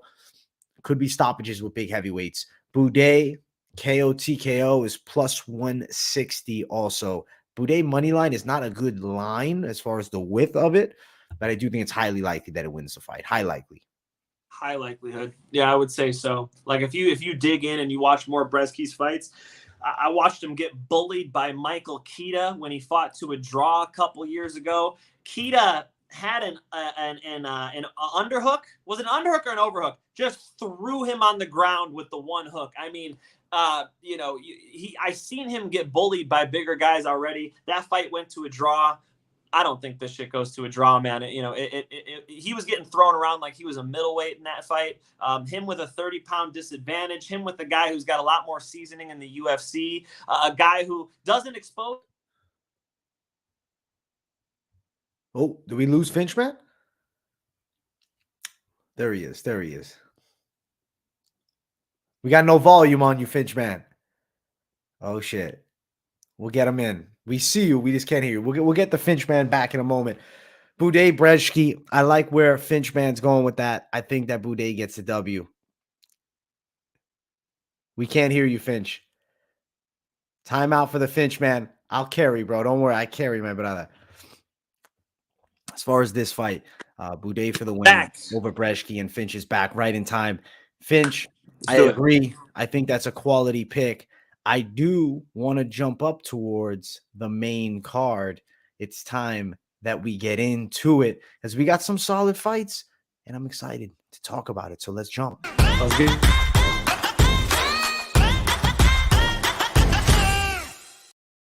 First fight on the main card is Bruno Silva versus Gerald Meerschaert. Also, guys, if you haven't, smash that like button. And if you're new, subscribe. Live with my guy, Mike Finch. And I'll also give him the floor to break down fight number 1 in the main. You about to hate this shit. Are you ready? Oh, shit. You about to hate this shit. All right, here we go. I'm ready for the roast, by the way. Bring it, guys. He's picking Bring it. It's all Meerschaert. good. I Let know me where have he's it. at. He's picking Meerschaert. Grappler versus striker, right? Let's break it down from that to start. You know, Bruno Silva went to war with our man who's about to get a shot at Israel Adesanya, and you know, he looked good in that fight. How well did that age, right? I mean, so. You know, I got a lot of respect for Bruno. I do think he gets up pretty well off the bottom too, so I'm going to give him that respect as well right off the bat. I think Bruno is dangerous. I think Bruno does outstrike Gerald Meerschaert here. For those of you who don't know, Gerald Meerschaert changed camps. He's in Florida now. He's working with a former podcast guest, Ong Lung Song, who is a world-class Muay Thai fighter. That's exactly who you want to train with if you're preparing for a Bruno Silva. He's getting the proper looks in the training room. That's one thing to note. Another thing to note is I think Bruno Silva has the most trouble with the takedown defense on the fence. Gerald Meerschaert, an expert at takedowns on the fence. That's his game. I think Gerald Meerschaert pushes him into the fence, does get on top of him. So that's not my question. My question is now what happens after that? We've seen Bruno Silva get back up. It is totally possible that Bruno Silva knocks him out. It's totally possible Bruno Silva takes it on the scorecards. But I think Gerald Meerschaert gets on top and the grappling makes a significant difference. This is a totally different stylistic fight. I think it's styles make fights. This is a bad matchup for Bruno Silva. I'm going out on a limb because the odds are pretty wide. And I know everybody's going to disagree with me, and that's okay. Bring it on. Gerald Meerschaert's going to strangle him. Gerald Meerschaert in a tough fight where he's bleeding and he was getting beat up on the feet, rear naked choke. Did I blow your mind? I'm crazy. I'm not surprised, motherfucker. I'm not surprised, Finch. I'm not surprised. I had a feeling. Now, I am on the opposite side, Finch. I think Bruno Silva's going to knock him out. Fair enough. I don't think he's going to be able to get him to the floor. I think he's going to get slept in the first or second. Striking, you're going to see Meerschaert a bit too stiff, cracked, goes down. But I will acknowledge, on the ground, Meerschaert is dangerous. And if Bruno Silva chooses to play that game, of course, he could get himself into a bit of trouble. Meerschaert takes the back incredibly well. Long guy, tricky to deal with. But I'm respecting Bruno Silva right now. I think that he's a problem in the weight class, especially after that Pereira fight. Of course, extremely different stylistic matchup. But I do bank on Bruno Silva getting it done with the hands. I mean, he looked great against Alex Pereira because he doesn't have the threat of the takedown. Bruno Silva struggled more in these mixed martial arts fights where he's defending the takedowns. That's going to take away from some of his ability to plant his feet and strike. He didn't have that problem against Alex Pereira. Super impressive performance he's coming off of. I see why people are high on Bruno Silva. I respect it. Gerald Meerschaert, veteran of the UFC, right? Definitely. Once he gets on top of you, he'll just absorb the energy out of your body, man. He is he is the type of guy where you'll get tired and you'll submit in that third round. He'll find a way. And if he doesn't, I think he could grind it out on the scorecards too. We're running a risk here. There's no question about it. But when I look at the odds on this one, I don't think somebody's crazy to take a stab at Gerald Meerschaert. And if Bruno Silva wins, it has to be on the feet. With Gerald Meerschaert, I think he could push him into the fence. I think he could grind on him with takedowns. I think he could submit him. I think there are ways for Gerald Meerschaert to get this done, AJ. All right, Finchman, Meerschaert, big dog, plus 235.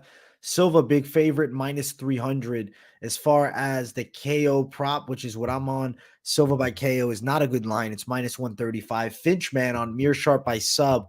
upwards actually of plus 900, but more so sitting around the plus 500 mark at That's the too wide. majority of betting spots. Maybe you're on that submission, Finch. That's it.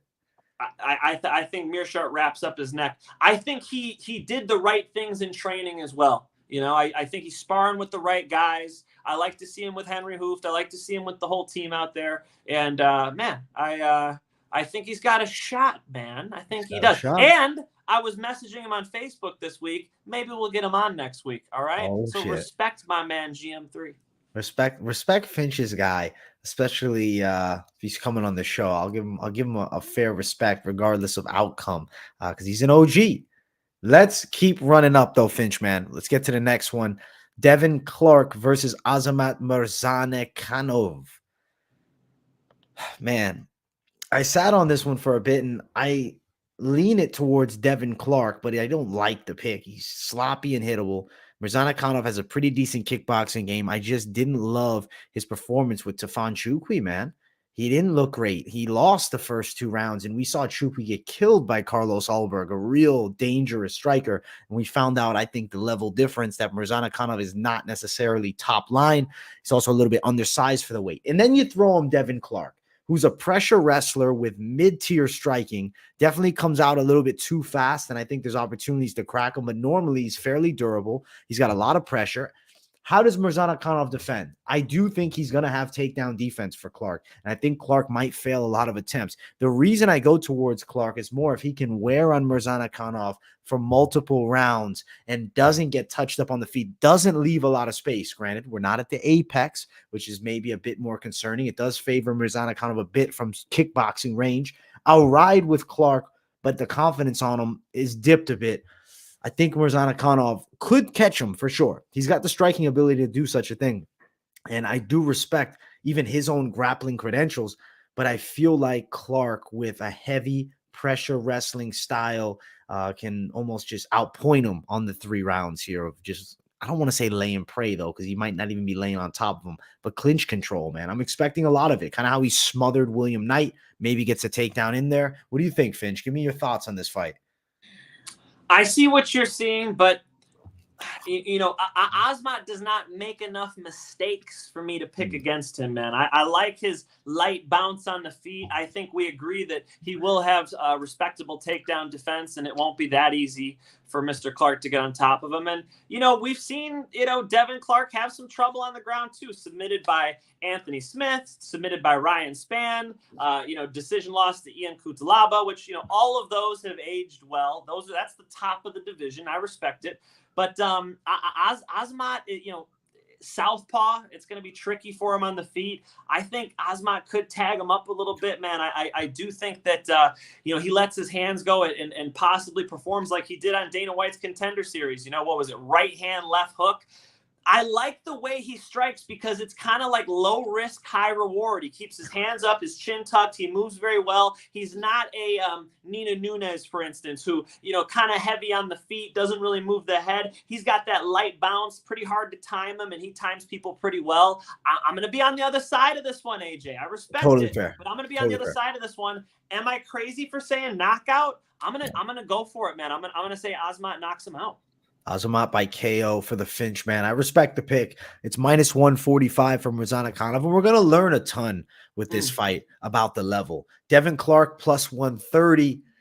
He has to beat a Devin Clark if he's, you know, actually on the way as a contender in the weight class. This is the guy you beat right here. Murzakanov win by KO. The Finch man's pick is plus 175. Clark to win a decision, plus 240. Clark money line is a slight plus 130. As I said, I'm picking him to win. He's an underdog, but I really don't love throwing down on Clark. I mean, I'm not a huge Clark fan. It's just, I just was underwhelmed by Murzakanov's debut. Granted, it's a UFC debut. First fight jitters are always a potential factor. Maybe that's why he took a while to really start it up with Tafon. But we're riding Clark regardless.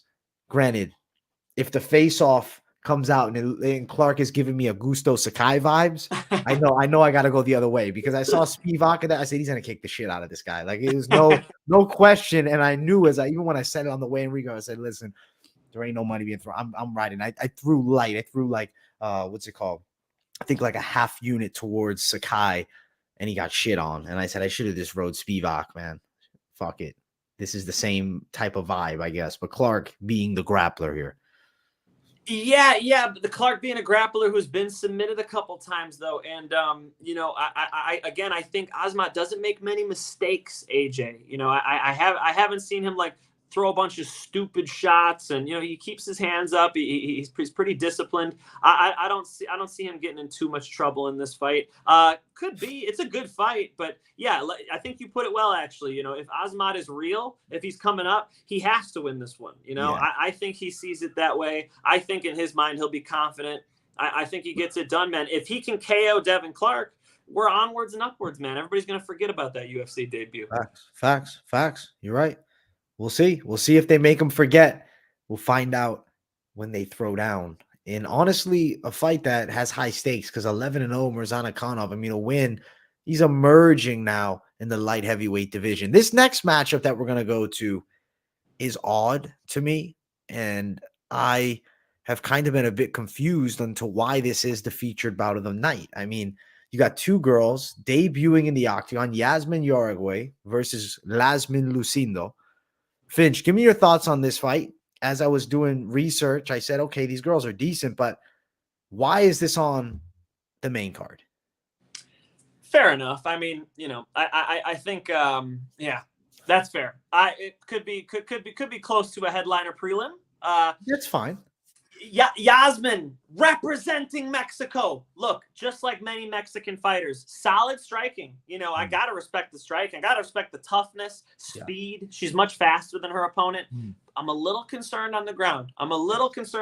Because, when Lucindo gets a hold of you, she doesn't, play around with her food, man. I love how she goes for body locks and trips, the sense of urgency that she has once she hits the ground. She doesn't hang out in half guard like a lot of these wrestlers do. No, she's knee slicing right into mount. She's punching you in the face. She's trying to strangle you. If she's not doing that, she's going for these TKOs. She's trying to finish the fight. I love seeing that sense of urgency when a fighter gets on top. That makes me want to bet on you.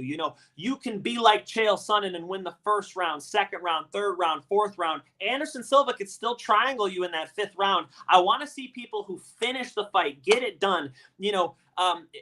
When I was an amateur mixed martial artist, I always tried to get out of that cage as quick as possible. I think that's the right way to fight, man. I do think that when you have the mindset of, I am going to get this thing over with at the first opportunity, that doesn't lead you to leave yourself open for those stupid mistakes like that Chael Sonnen example, right? So I do think that, if Lucindo gets on top in this fight, it could be a lot of trouble for the Mexican, but Yasmin is definitely faster with the hands, AJ. I do respect her kickboxing, and I've seen her taken down before, and she has popped back up. Looking at some of her fights in Mexico, I just haven't seen her face a grappler as good as Lucindo. So I'm sort of on the fence on this one. I have to say no bet. I don't think it's crazy to bet on Yasmin. I do think Yasmin could, eke a decision out here. I'm concerned that she gets finished on the ground. This is one I'm staying away from, my friend. I'm going with the underdog, Lucindo. And I got to note, she is literally 20 years of age with 13-4 record. She's got a ton of experience already. Yeah. Fighting an 8-0 tough Mexican girl, but I feel like the takedowns are potentially a factor. Top control. Lucindo looks pretty good from what I've seen on the floor. It's a lot of ifs, though. We haven't seen them, at the highest of high levels, but we're going to find out a lot here. I'm going Lucindo to win, and I'm picking her on the cards by a decision to upset Yaragüe. Line right now has Lucindo as a pretty big dog, plus 180. Yasmin minus 195. We don't know enough about Yasmin Yaragüe to really want to throw down at that type of tag. Maybe she's got the striking that's on the fast track, and this is why she's on the main card.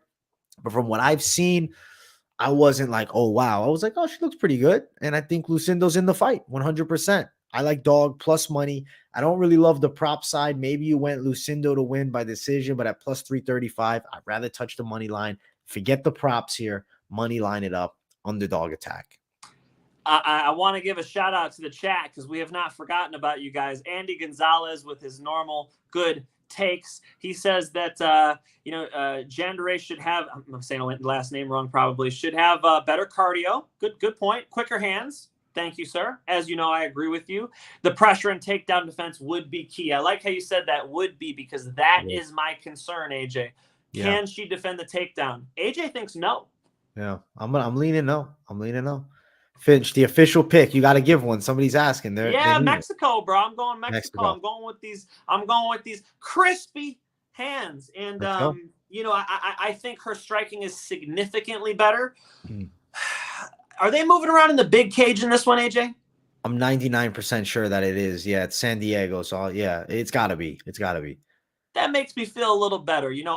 When you're a small woman, okay, when you're a small fighter, when you're one of these lighter weight classes and you have the big cage to move around in, it's like fighting somebody in a football field, man. It is a big difference than, let's say, the exact opposite. Two huge heavyweights at the apex where you're in a phone booth across from the dude in front of you. You got two steps and you're toe to toe. These girls have a lot of room to move. In my opinion, that helps with strikers, helps with the defense of the takedowns. I actually disagreed with Giga Chikadze about it. Giga's like, no, I like fighting in the small cage, and he's a kickboxer. So, interesting.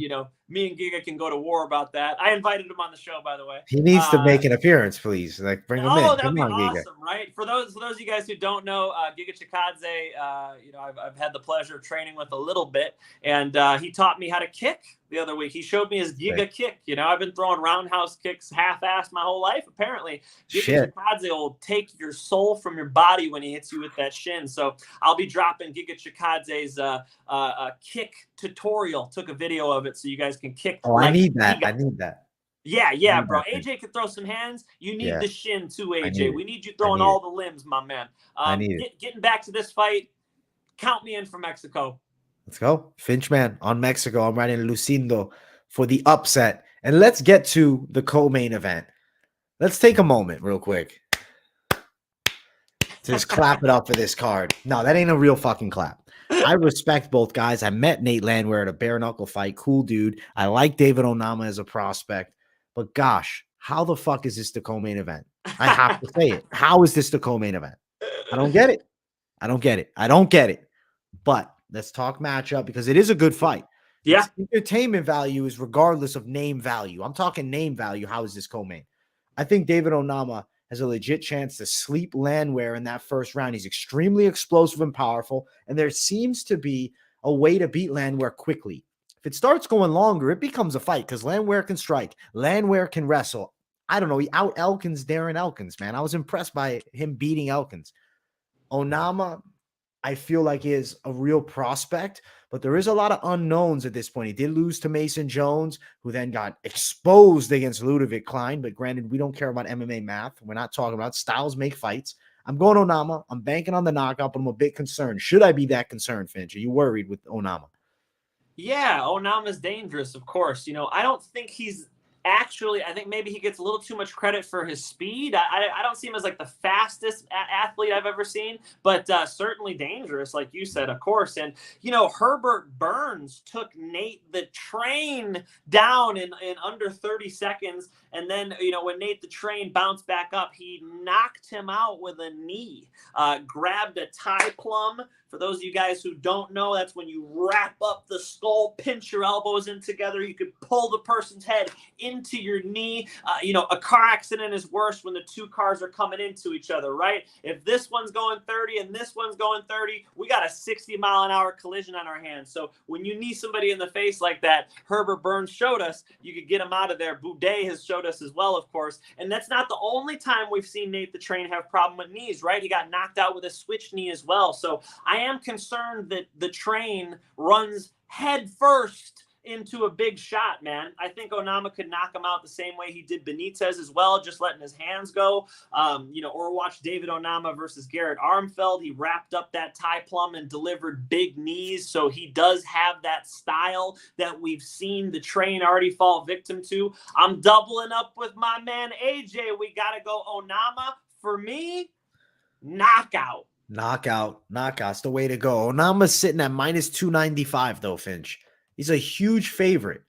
Plus 230 for Landwehr as the dog. Onama by knockout, it is a good line, plus 175. Like, it's not amazing, but it's pretty good. Like, for a guy it's as big of a favorite as he is to bank on the KO, plus 175. I do think that's how he gets it done. I agree with you. Is it a knee to the face? I was kind of thinking straight shot down the line, but you want that knee. You want that knee. I hope either one of them happens. As long as I got KO and he gets the knockout, I'm happy.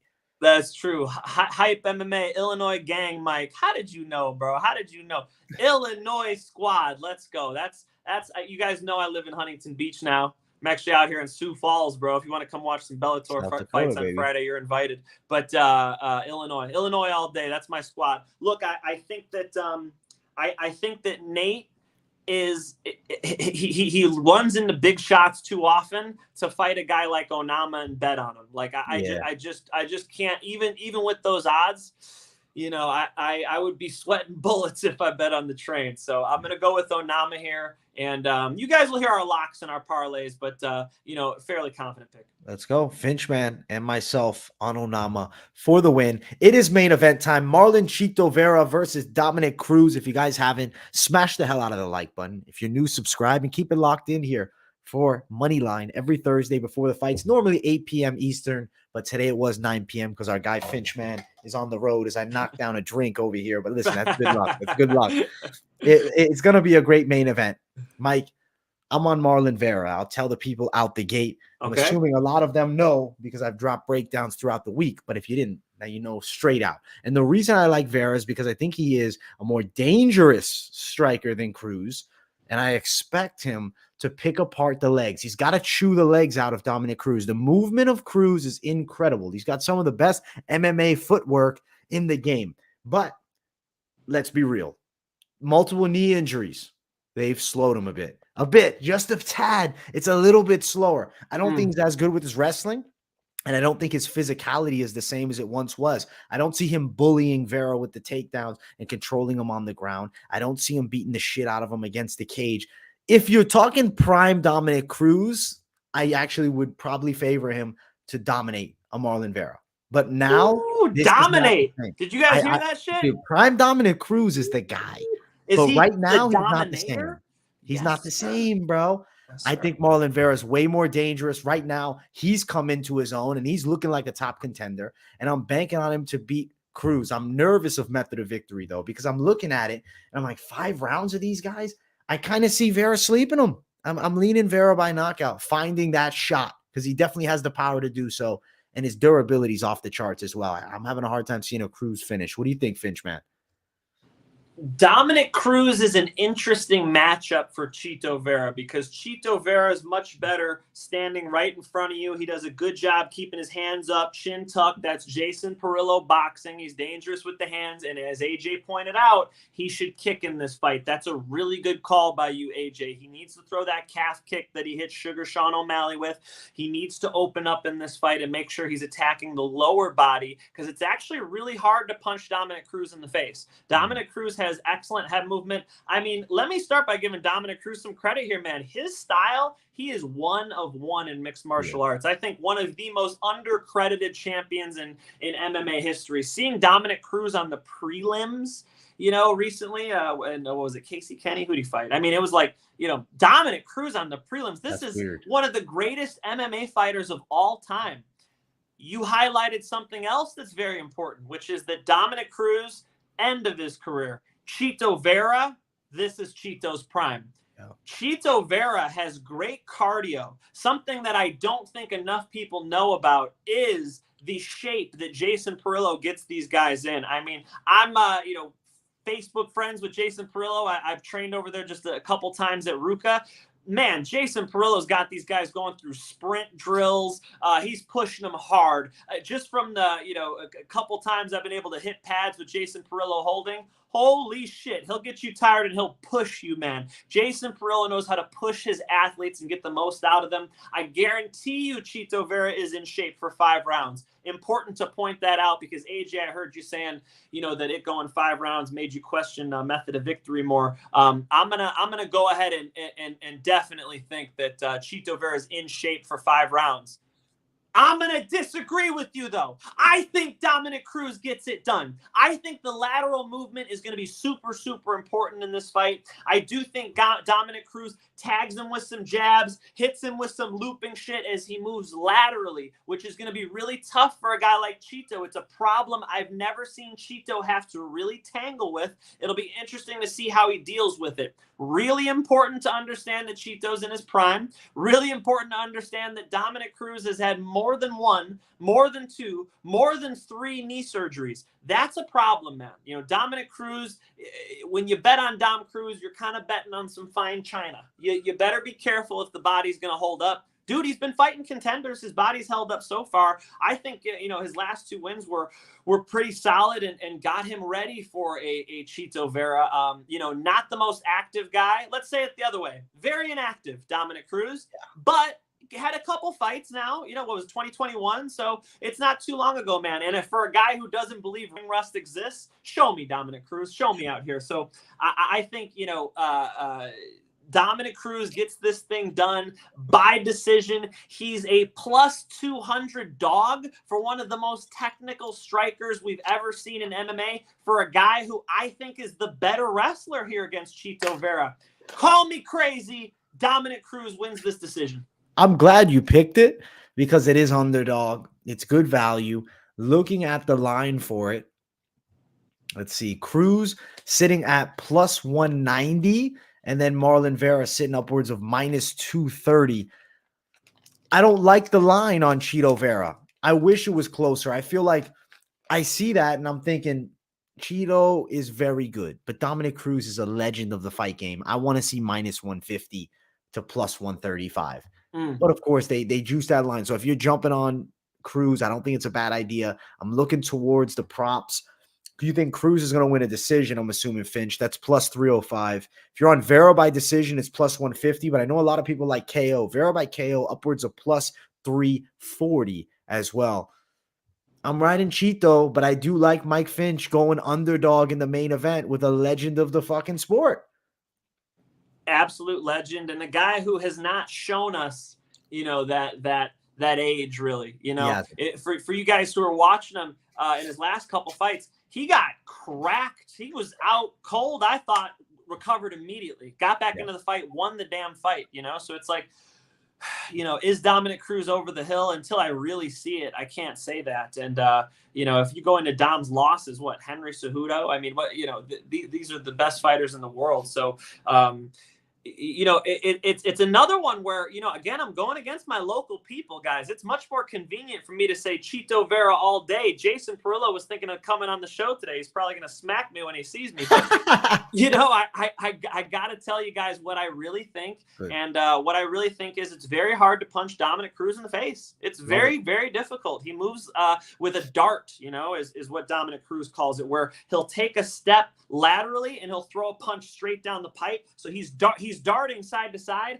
You know, if you go to the gun range, it's pretty easy to hit the target right in front of you, right? But if I'm pulling that string, you're going to start missing a lot. That's what it's like to fight Dominick Cruz. He's in perpetual motion. I do think that over 5 rounds, he could slow a little bit with the age, and there's some openings there for Chito Vera to attack the lower body. So let me put it this way. If Chito fights the perfect fight, I think he wins. I think he's going to have to do that against Dominick Cruz, because Dominick Cruz is the better wrestler, more experienced. I think is going to be the, you know, the harder guy to hit in this fight. It's a fun one. I'm super excited to watch it. And at plus money, plus 200 is what you're seeing as well, right? Yeah. I got to go Cruz, my man. Cruz, Finch man on Cruz. I respect it. I'm going against him with Chito, and I like this head-to-head. Mike, I expect you in the chat for the live stream a bit, especially during this I'll jump in. Let's go. I'll jump in. Hey, I'm getting some hate for this card, but look, I said I was jumping on some underdogs, and that's what happens when you pick underdogs. People hate. People hated it when I picked, you know, Bilal Muhammad to beat Wonder Boy. People don't believe in some of these, right? But I'm picking a couple big underdogs here. Cruz is one of them, and you know, for him to be plus 200, I don't see why, man. I think that Cruz has seen the top of the division for a long time here. I don't think Chito brings a lot of things that are brand new to Cruz. The other way, think about it, Chito's never fought anybody like Dominick Cruz. He hasn't. You're right. And he's fought guys somewhat similar to a Vera with the Muay Thai kickboxing style. We'll His find last out. opponent.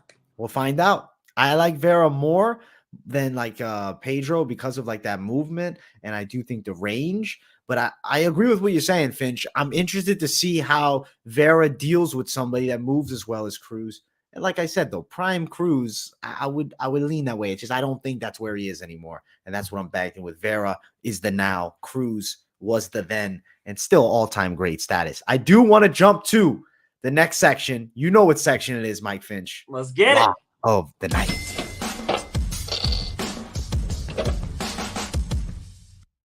Our money line locks of the night, guys. Make sure you go to my bookie.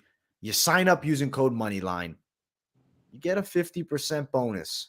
But regardless of that bonus, you don't even need to take that bonus. Just put that code Moneyline in and you support the boys. You support the show and you get us that re-sponsorship. So keep it coming. Much love, my people. Let's talk lock. Finch, you go first, my brother. Man, I really feel like lock and Loopy Godinez, you know, against the recommendation, of course, of Captain America's, because, you know, I do have the most confidence in that one. But, you know, the odds are really important for you guys. And on a card like this where I picked some massive underdogs, I got to go with one of them, right? So I'll take a higher risk here. My lock of the night is Charlie Ontiveros. I think Charlie Ontiveros is much harder to hit than the odds makers are giving him credit for. I think Gabriel Benítez only throws single shots. That's not how you beat a Taekwondo fighter. He won't be able to close the distance very well. He's not an excellent grappler, which is what you want to beat a Charlie Ontiveros. I don't see, unless Charlie Ontiveros gets injured again, why he has a big problem in this fight. Big dog, Charlie Ontiveros, lock of the night. Finchman picking Charlie Ontiveros, sending me in spirals mentally. I don't know what the fuck to think. This is blowing my fucking mind, Finch. Holy shit, what a fucking day. We got to get some dog money. I Holy told you guys I shit. had the dog catcher van out today. I'm swiping. I'm so crazy. I tried to swipe up Gerald Meerschaert. And if he Holy wins, I want to see you people back here next week to eat some crow, all right? Dude, listen, they I hope we don't eat crow. We'll see what happens. Unfortunately, Mike, I cannot jump on that same side as the lock of as far as level of plus money. You and I don't everybody got else. it. That's okay. Hit me with I'm it. sorry, Finch. I'm sorry. I don't have it this week for you. I'm going Lupita Godinez as the lock, but the value fucking sucks. I know. I'm looking through the card and I'm talking to myself. I'm like, damn, what do I want to slate? Especially this late in the week now. These lines have juice crazy. If I give you a secondary lock, I'm gonna quote it with the secondary one. The value's still not much better, but I mean Bruno Silva, I'm also confident. I know you're on Meerschaert. We'll talk the parlay section, and I guess I'll add some juice to it. Dog City, Damon Blackshear. I'm loading him in the slate. I need a plus money. Let's go. Let's go 1, 2, and 3. Those are the big three. One lock, Lupita. The other two I have to include because Finch went crazy out here and now has me looking like a true schmuck picking a minus 300 as the fucking lock of the week. So we'll include a hyphen Blackshear on the line. I respect that one. We disagreed about more fights on this card than maybe we ever have. Nice. So you know, we'll hey, I'll be back next week and we can go to battle about the fights every single time, guys. But I gotta say, me and AJ have been pretty solid on the parlays and locks. So take it easy there.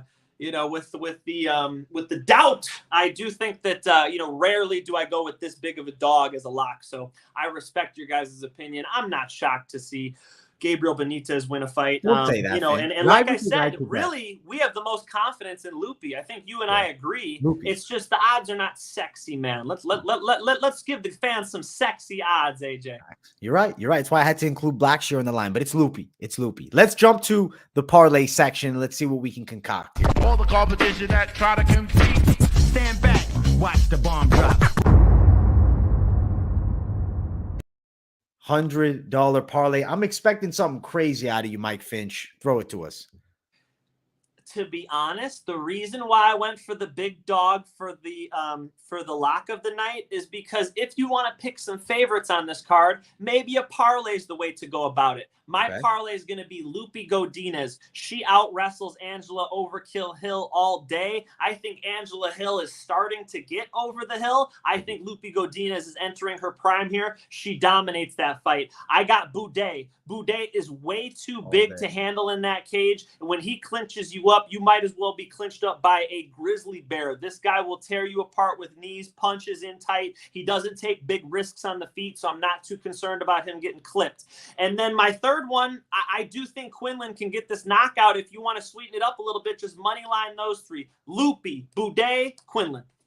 Plus 148, and I got to say, I'm in agreement with Finch on all three of these. I do have to give you some variety, so I will remove Quinlan from the slate. I'll give you Buday, Godinez, and then we're going to add in the over 2.5 rounds for Lipski and Cachoeira, what brings you to about plus 180. I don't hate the idea of Quinlan on the lineup as well, as I do think high likelihood that he does get that KO of Witt. We went nuts and added in Ode Osbourne. It's not a bad idea. Brings you to plus 440. But I don't want to have too many fighters on the line. So we're going to go Lupita, Buday, and that over at plus 180 as the true play.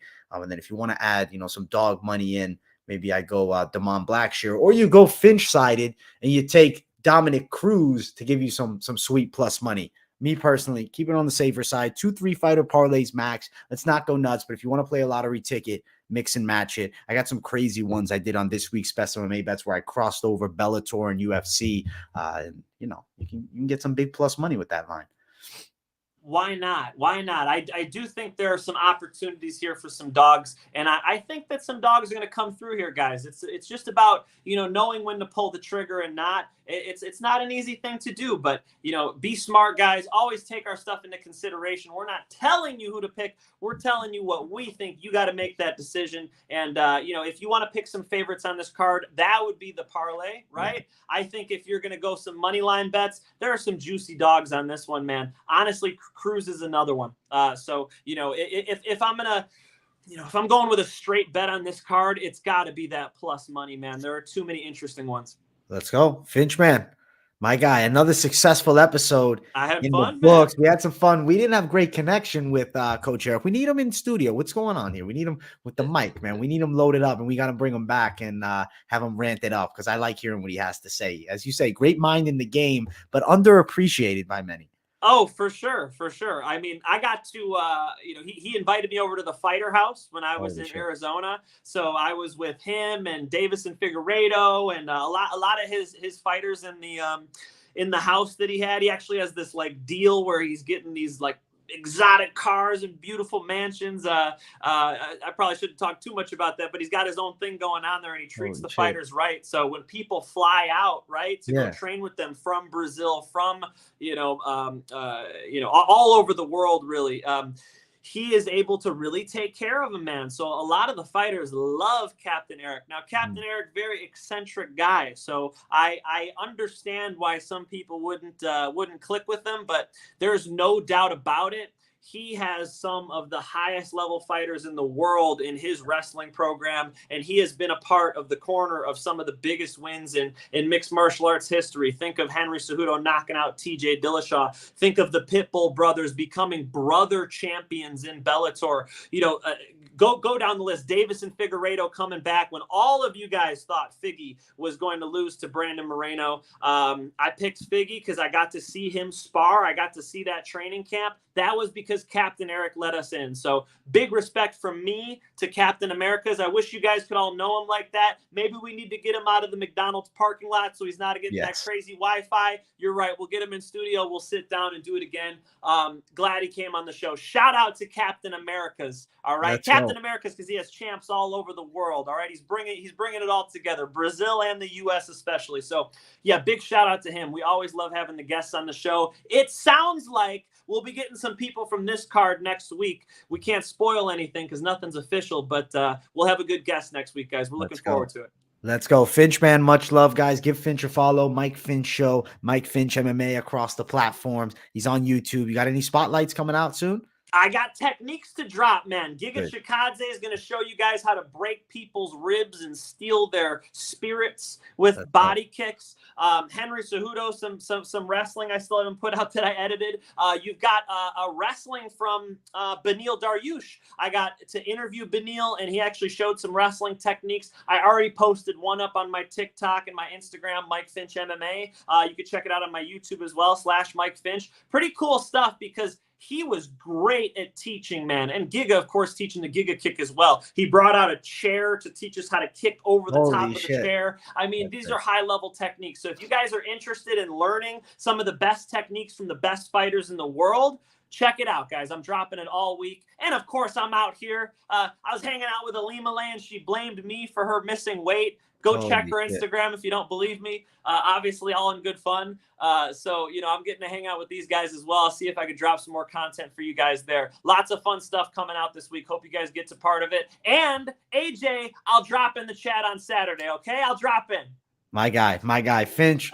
Much love, my brother. Much love to everybody watching. We got content dropping all week here at MMA Experts, so make sure to subscribe. Smash that like button. Keep it locked in. Keep supporting the money line. Keep supporting every show. Tomorrow, dropping the weigh-in recap, and I'll be live for the full card on Saturday, so you won't be without a companion for the fights. Much love, guys. Much love, Mike. And we will see you all in the next one. Peace, everybody.